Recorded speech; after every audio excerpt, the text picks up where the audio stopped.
Sonder Kids presents The Legend of St. Nicholas, a story of Christmas giving. Dandy Daly McCall. Read by Peter Gannon, Kate Russell, and Ben Sullivan.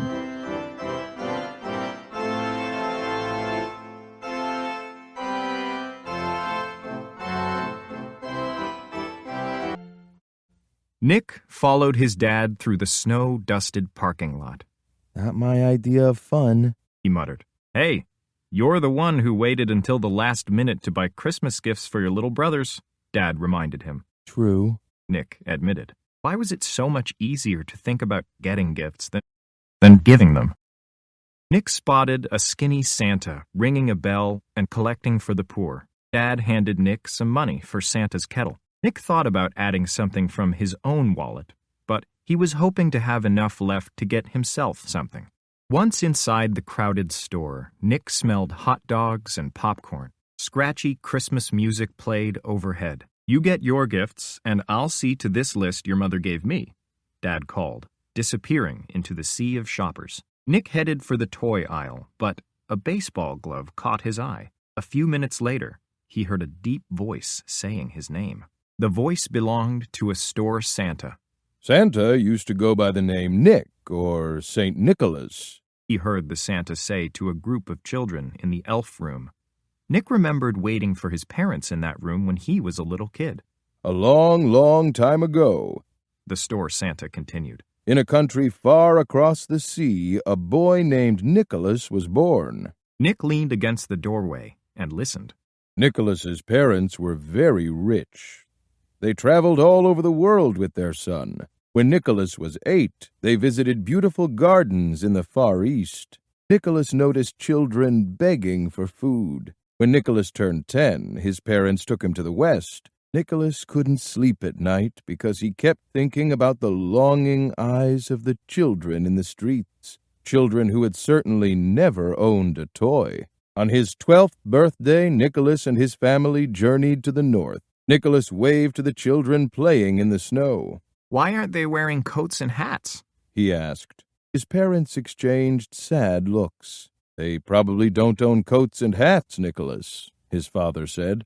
A few years later, they visited the Holy Land, where baby Jesus had been born that first Christmas.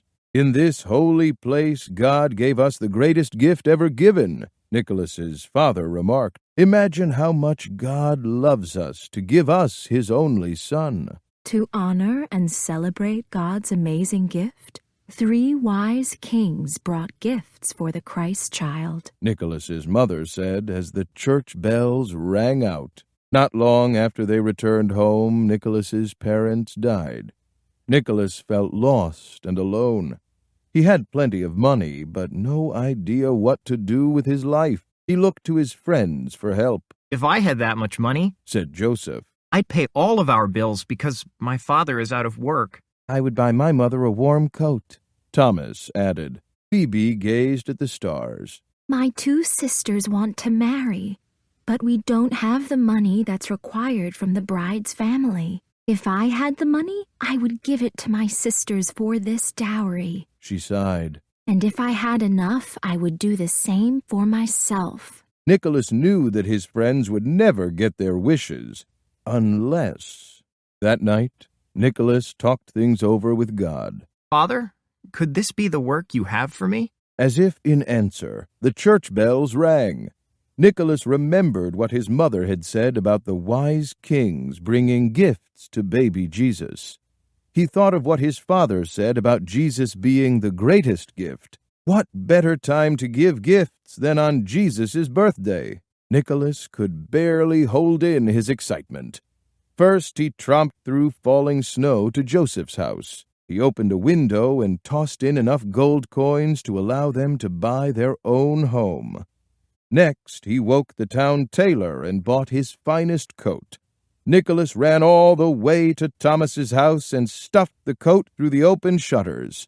Nicholas's last stop was Phoebe's house. He tied coins into 3 bags for 3 dowries and searched for an open window. Nicholas was about to give up when he looked to heaven and prayed for God's guidance. That's when he thought of the chimney. On Christmas Day, Nicholas's friends came running to his house. "It's a miracle!" Joseph exclaimed. "God must have heard my prayers." "We were given a gift as well," Thomas began. "My mother hasn't taken off her new coat since she found it this morning." Phoebe's eyes sparkled like sunlight on snow. My sisters will marry next month. She smiled at Joseph. Now I too can marry. We don't know who else to thank, so we thank God. Overcome with joy, Nicholas understood his mission in life. This is how he would celebrate Christmas from now on. When the story ended, Nick shook himself. A part of him was back with Nicholas. He could imagine how good it must have felt to secretly give his friends what they had wanted most. Nick had almost forgotten why people gave presents at Christmas. He wanted to feel that same joy of giving. "Nick, time to go!" Dad walked up, his arms full of shopping bags. "We can't go yet, Dad." Nick never imagined buying gifts could be so much fun. He found just the right toys for his brothers. Then he spent everything he had left on toys for the poor.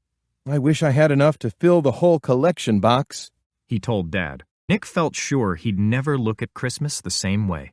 He wanted to remember the gifts of St. Nicholas, the gifts of the wise kings, and most of all, God's gift of baby Jesus. Traditions of Christmas giving. There are many legends and traditions connected to our modern Santa Claus. According to tradition, about 300 years after Christ, a man named Nicholas lived in a seaport town of Myra, in the region we now call Turkey. He is believed to have become the Bishop of Myra and was later called Saint Nicholas. Nicholas was known as a friend to the poor and helpless. Every good and perfect gift is from above, coming down from the Father of the heavenly lights, who does not change like shifting shadows. James, chapter 1, verse 17.